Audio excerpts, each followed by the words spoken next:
Hello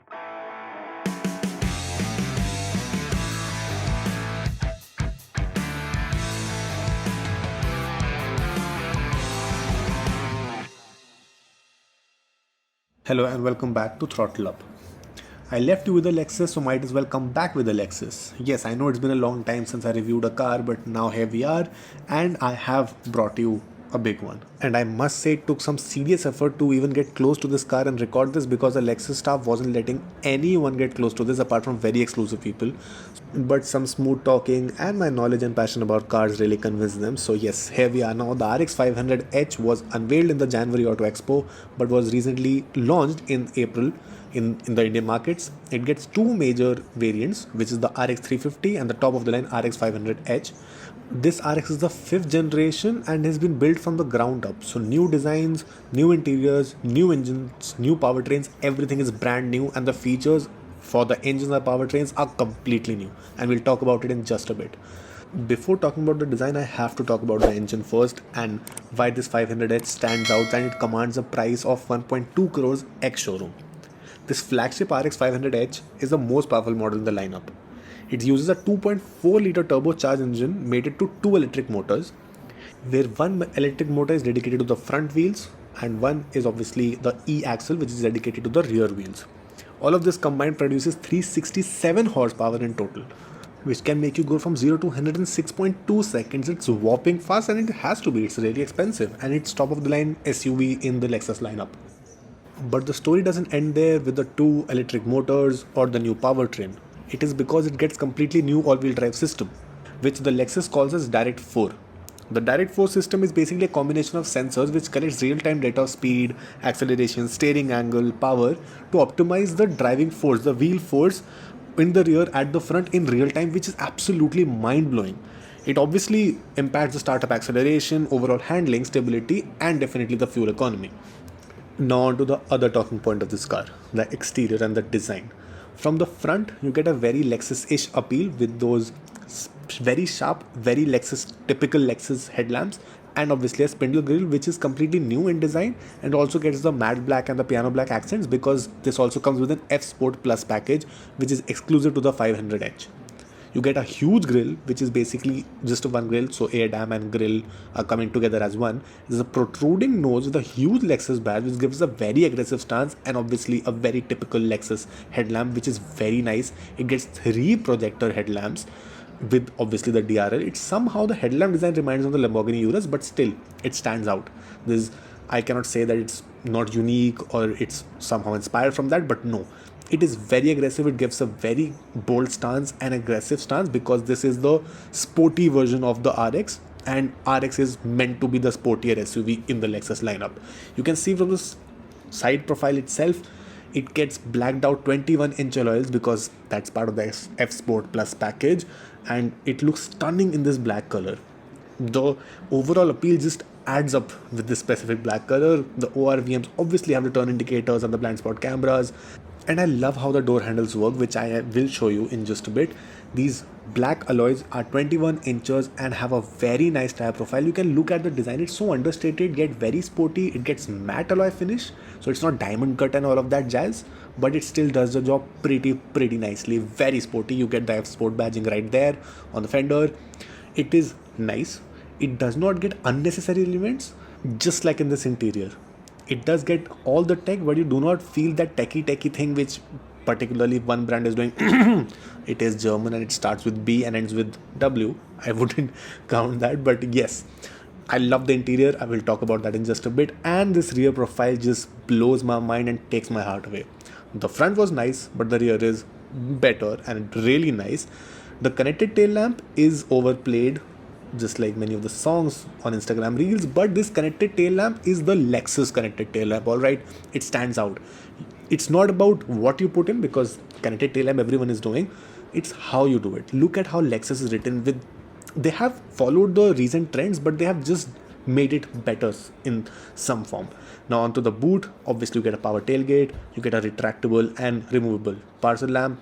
These are the power buttons to basically recline and tumble down the rear seats. You get a 12-volt socket, lamps. That's basically the basic stuff. You obviously get a subwoofer. This comes with a Mark & Levinson 21 speaker surround system. It's it's mind-blowing how a 5-seater car can have 21 speakers, but yes, that is the reality. Just look at this. Just look at this. You get RX 500 badging with the direct 4 badge right at the bottom of it. You do get a fake exhaust treatment, but that does not look bad at all. You also get the reflectors embedded within that fake exhaust. Very, very beautiful tail lamp. Just look at that design. I'm in awe of the rear tail lamp. Now for the rear doors, you get sun blinds, 3 finishes: red maroon, suede finish. There's fabric for Mark & Levinson speakers. The door handle is nothing like you would have ever seen. This is the door handle to actually open the door from the inside. It's just inconspicuous. It's not visible. Just look at this treatment. Look at the quality of everything. I know you cannot feel it. Feeling is another experience altogether, but for now you have to make do with the visuals. But visuals are just telling 40% of the story.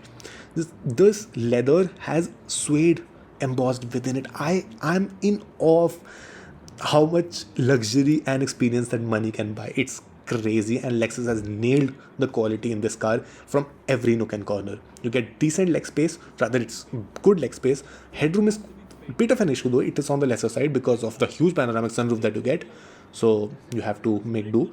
There are obviously cabin lamps in the rear. You can tumble down the middle seat, which houses the center armrest. The center armrest gets 2 cup holders, which I will show you in just a second. So it's simple. You can operate it like this. The 2 cup holders pop out. You can also rest your hand or keep notepads and pens in this space here. So that's nice that they have given it a lot of thought. It does not touch the seat, so you get a good angle to actually rest your arm, and the seat can now tumble down to give you access to the boot as well from the rear seat. So you get magazine holders, and this is the front of the car. Now recently a lot of the luxury brands are going very techy, and it just feels a car from another generation or 2050 or something, but they have all the features packed in, but still looks like a traditional classic car. As I said, if Lexus were a watch brand, they would have been the Grand Seikos, just because of the luxury, the premiumness, and the understated things that they actually provide. So rear seat experience is very nice. There's ample comfort, the quality is top notch, and nothing that you would not expect from a Lexus. The same design on the door pads continues on the front as well. You get this specific cut. This suede design is blowing my mind away. Similar door handles. The door handles are, personally, I haven't seen such door handles, but if you would have seen, please let me know in the comments which car you have seen these handles in. You get multiple 16-way electrical adjustable for lumbar support for both the front 2 seats. You get 2 pedals because this is an automatic, a cubby holder which has lining inside with Alcantara. Crazy. Just the attention detail just blows my mind away. 2 buttons to open the power tailgate or the fuel lid. Now getting into the cockpit, it's easy because it gets the welcome feature, so the seat will adjust based on your liking the moment you open the door. So that's a very typical Lexus feature. You get 2 strike gears and paddle shifters which are finished in metal, and the plastic quality is what you would expect in a 1.2 crore ex-showroom car. I can talk about the ADAS features and the infotainment buttons on the left and the ADAS and the cruise control buttons on the right, but do I really need to talk about that? It obviously gets all of that. One thing, unfortunately, I won't be able to show you is the instrument cluster working and the infotainment because the battery is drained out. This is the demo car. You get a F Sport badging right on the 3rd spoke. This is the 14-inch infotainment unit which also houses the AC controls. So it all gets lit up the moment you turn on the car. I hope I'll show you another video where I can cover those features tech. Just look at the quality of everything. The AC vents are very inconspicuous, very much not in your face, which I personally like when AC vents are not in your face on the dashboard. They're just there for their own functionality. You get a 12-volt socket, Type-C socket, USB socket, wireless charger, the basic ordinary stuff which you would expect paying around 1.4 crores for a car. But all of that can be tucked in very nicely in this very smooth plastic. You get metal finishing for the cup holders and the knobs to basically secure a glass while accelerating or braking, because this is a very sporty and a very quick car. You get a very small gear knob, could have been bigger, and obviously the electric parking brake is there, traction control on or off button, and the hill descent control button. I don't want to talk about this because all of this is obviously right there, right? The safety features are packed in. You get a 3.0 safety system of the Lexus. There's absolute finishing masterclass because everything is soft touch, and there are visual elements that they have played around with, but nothing is bad to look at. You can see the levels in that dashboard, but still everything feels right in the place. You get auto dimming IRVMs, you get touch operated cabin lamps. These features actually, and these small things actually differentiate premium to luxury, and it's all about how you have put in those things and features rather than what you have put in, because what is a given in this price segment? The adjustable headrests are there, adjustable seat belt is there, you get an F Sport badging on the headrest as well. That suede finishing within the leather is blowing my mind away. In terms of practicality, you get a glove box, center console armrest which can be opened from both the sides, and there's a cubby holes in practicality also, because this is a basically a bigger version of the Toyotas, and Toyotas are masters in practicalities. You can obviously expect that from a Lexus. So obviously you get the lamps and the mirrors in both the sides of the sun visors. And in terms of other notable features, you get an heads-up display which is completely colored.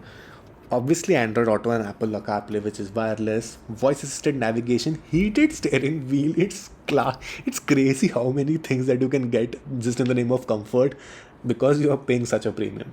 And heated steering wheel is something which I cannot fathom, but yes, you do get that. You obviously get an electrical adjustable steering wheel, so that you don't have to pull or push any levers like you have to do in a 15 to 20 lakh rupees car. So that's nice. And this interior is spot on. I cannot pick anything which was not in place or did not appeal to me. So that's honestly almost a 10 on 10. Now onto the hood. You obviously get hydraulic struts, because who would want to actually put in effort to open the bonnet while you are down by 1.5 crores, almost 1.4 to 1.5 crores. This obviously gets the plastic lining, and it's very neatly packaged, which you would expect, small things. And in terms of safety too, they pack in the Lexus Safety Suite 3.0 Plus, which has a pre-collision system, intelligent high beams, assistance system, dynamic radar cruise control. So I think you would have to actually get a manual to actually understand the safety features of this car, because apart from that everything is very easy to operate. But then in terms of what do you get in terms of safety and how do these function at the back end is something that is requires another video overall. So that was my review of the Lexus RX 500H, which was a delight to review, because it's always a delight to review such a car which is packed with features and it's completely new from the ground up, and it's obviously a luxury car. So do let me in the comments, what do you think about this car, and how did you like my review, and what car would you like me to cover next? Please don't forget to hit the subscribe button and like this video so that it gets recommended to other people who love cars as well. Keep watching. Throttle up.